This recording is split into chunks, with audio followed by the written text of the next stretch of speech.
Okay guys, so we're going to move on to kicking now. So the first basic kick we're going to look at is the front kick. So you could do this with either leg, but for now we're just going to look at it with the back leg. So you're going to get into your stance. So your legs are nice and bent, hands are up like we've looked at previously. So we're going to kick with our back leg. So what you want to try and do when you perform the front kick is you want to try and lift your knee up nice and high. So common mistake is people keep their knee nice and low. Imagine you're trying to get your knee to touch your chest as you do it. And then when I perform the kick, I lift my knee and I push my leg out, and then I want to make sure I return back to where I started.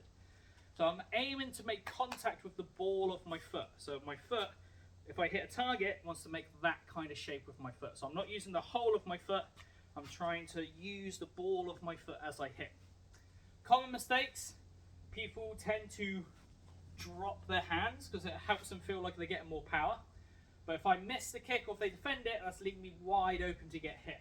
So I want to try and kick while trying to keep my hands up nice and high.